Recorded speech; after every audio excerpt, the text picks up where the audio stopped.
Shalom saudara-saudariku dan para sahabat insani yang dikasihi Tuhan. Selamat berjumpa kembali dalam program Renungan Rohani Insani. Inspirasi Sabda Allah hari ini bersama Pastor Anton Mikael, Imam Diosesan Keuskupan Agung Makassar yang sedang bertugas di Seminarium Angin Mamiri, Yogyakarta. Selamat mendengarkan.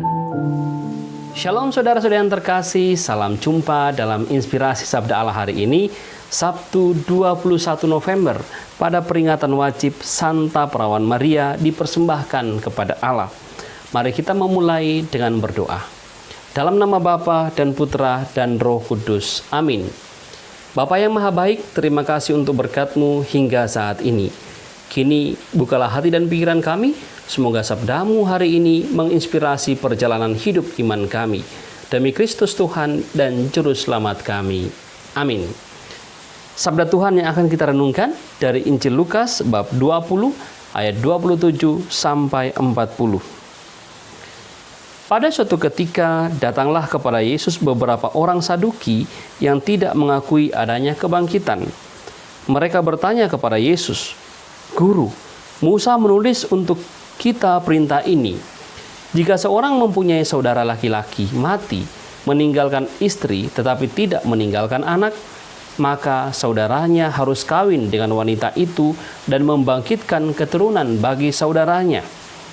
Ada 7 orang bersaudara. Yang pertama kawin dengan seorang wanita lalu mati tanpa meninggalkan anak. Lalu wanita itu dikawini oleh yang kedua dan oleh yang ketiga. Dan demikianlah berturut-turut oleh ke-7 saudara itu. Mereka semuanya mati tanpa meninggalkan anak. Akhirnya wanita itu pun mati. Bagaimana sekarang dengan wanita itu? Siapakah di antara orang-orang itu yang menjadi suaminya pada hari kebangkitan? Sebab ke-7-nya telah beristrikan dia." Berkatalah Yesus kepada mereka, "Orang dunia ini kawin dan dikawinkan, tetapi orang yang dianggap layak mendapat bagian dalam dunia yang lain itu dan dalam kebangkitan dari antara orang mati tidak kawin dan tidak dikawinkan. Sebab mereka tidak dapat mati lagi. Mereka sama dengan malaikat-malaikat dan menjadi anak-anak Allah karena mereka telah dibangkitkan. Tentang bangkitnya orang-orang mati, Musa telah memberitahukannya dalam nas tentang semak duri, di mana Tuhan disebut Allah Abraham, Allah Ishak, dan Allah Yakub. Ia bukan Allah orang mati, melainkan Allah orang hidup, karena di hadapan Dia semua orang hidup." Mendengar itu, beberapa ahli Taurat berkata, "Guru, jawabmu itu tepat sekali." Maka mereka tidak berani lagi menanyakan apa-apa kepada Yesus. Demikianlah Injil Tuhan. Saudara-saudara yang terkasih, Injil hari ini mengisahkan diskusi antara Yesus dan orang-orang Saduki yang tidak mengakui kebangkitan. Orang-orang Saduki datang dengan mengajukan sebuah kasus bahwa ada seorang wanita yang memperistri 7 orang bersaudara. Lalu pada hari kebangkitan, siapakah yang menjadi suami dari wanita ini? Sebab ke-7 bersaudara ini sudah beristrikan dia. Itu adalah pertanyaan jebakan dan memang sangat alkitabiah. Saya merasa bahwa pertanyaan orang-orang Saduki ini adalah pertanyaan yang sungguh sangat cerdas.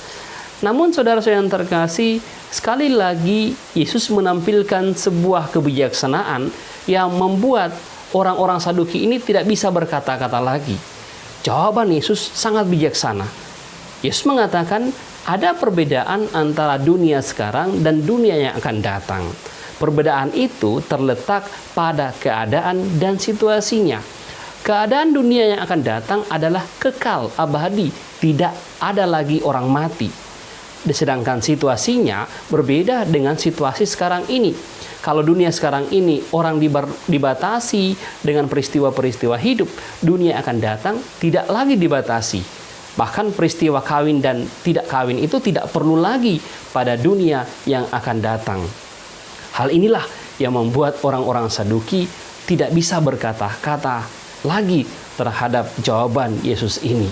Suatu kebijaksanaan yang luar biasa. Apa yang dapat kita renungkan dari Injil hari ini? Bagi saya pribadi, paling tidak ada 3 hal yang meneguhkan iman kepercayaan kita. Yang pertama, bahwa jawaban Yesus secara langsung mengatakan kita harus percaya pada kebangkitan badan.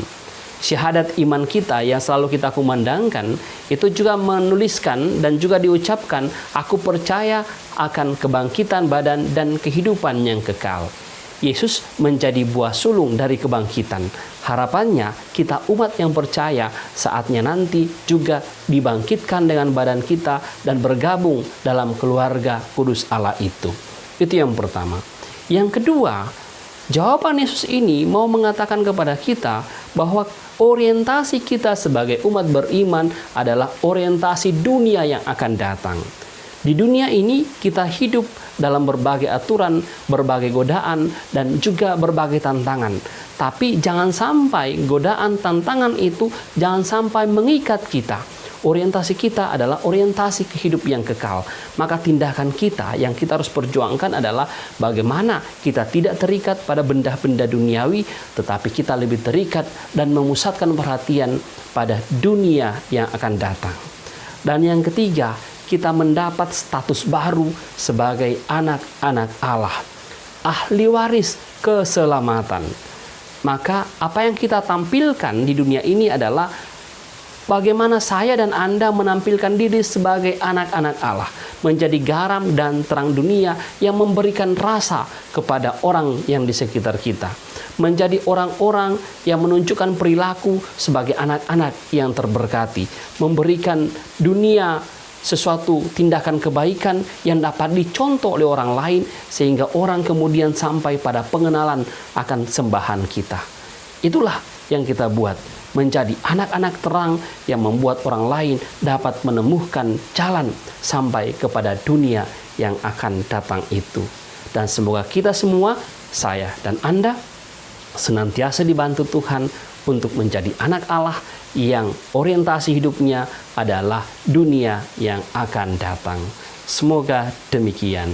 Amin. Mari kita tutup dengan doa. Bapa yang Maha Baik, kami bersyukur untuk inspirasi sabda-Mu hari ini. Ajarlah kami ya Tuhan, semoga kami menjadi anak-anak-Mu yang senantiasa mengusahakan tindakan kebaikan untuk dunia yang akan datang. Bantulah kami ya Tuhan juga menjadi terang dan garam dunia yang memberikan pengaruh dalam hidup kami, dalam lingkungan masyarakat kami. Demi Kristus Tuhan dan Juru Selamat kami. Tuhan bersamamu dan bersama rohmu. Semoga saudara sekalian diberkati oleh Allah yang Maha Kuasa, Bapa, Putra, dan Roh Kudus. Amin. Terima kasih saudara-saudariku dan para sahabat insani yang telah mendengarkan sabda Allah. Saya, Pastor Marcel Lolotandung, mengucapkan berlimpah terima kasih kepada Pastor Anton Mikael. Semoga Pastor bersama dengan rekan-rekan imam, para frater dan segenap penghuni seminarium Angin Mamiri senantiasa diberkati Tuhan dalam setiap aktivitas dan pelayanannya. Amin.